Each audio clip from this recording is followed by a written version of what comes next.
Okay folks, so this is for you guys who've been following the pocket hole machine build.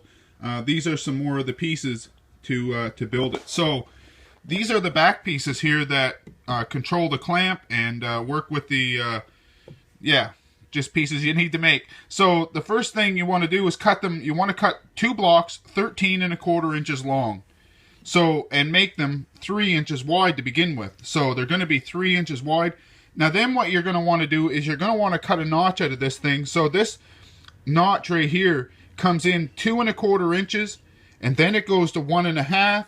Then it's 3¾ inches long. So then that'll put that notch in it, and then the rest of the piece you want to make it down to 2½ inches wide.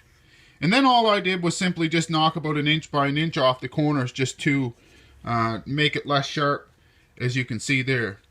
So now then you're going to want to drill a few holes. So these holes are from this one here is back from the end 4½ inches and up 3/4, and this one here is just back 1 inch and up 3/4, and that's the only holes you're going to need, other than you're going to have to put a screw in this bottom one about 1 inch by 1 inch, and that's where that spring will hook onto, you see. So you want to have one running one way and one running the other way, as you can see. So there's them 2 pieces. So now your handle that you're going to do your drilling with is a piece that's 25 inches long, and it's 2 inches wide. And then on one end you're going to want to put a 45, and on the end you put a 45. You're going to want to come back from the end 2 3/8, and it's going to come up 7/8 of an inch, and there's where one hole is going to be. And then I've got an extra hole here. Don't pay any attention to that. It was just kind of an experimental hole to I was working on trying to get the clamp working better. But so anyway, back from the end 5 3/4, and that's going to be just centered. So just 2 holes in this one up.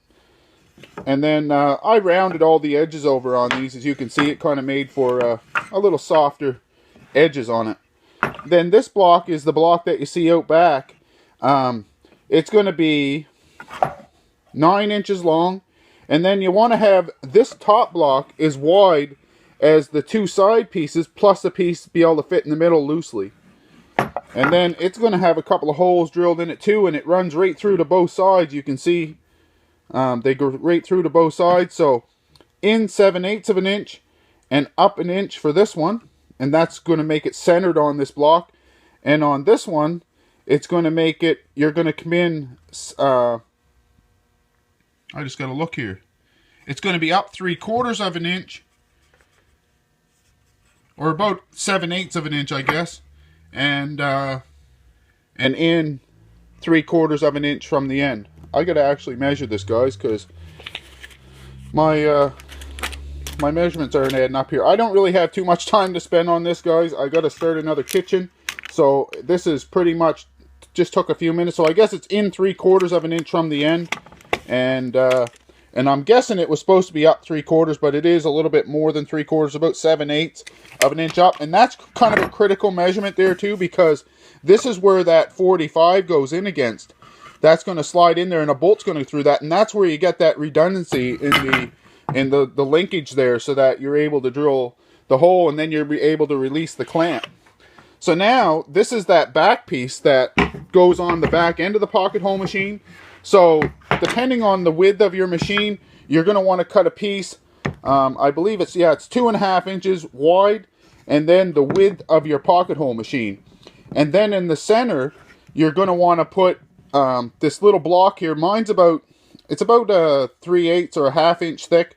You'll just have to play around with that little block, and don't nail or glue it until you fine tune your machine. And I'll have to explain that a little bit later on, how to do that and what it's for. But so you're going to want to put a block here that's going to be wide enough that your handle's going to fit in between, somewhat tight but loose, so it'll move around. And then you're going to want to put a block on either side that's going to be 4 inches long, and they're going to be 2½ inches wide, and you're going to come up 3 inches and just drill a hole and through both of them. And then you've got these pieces that have the 45 on them.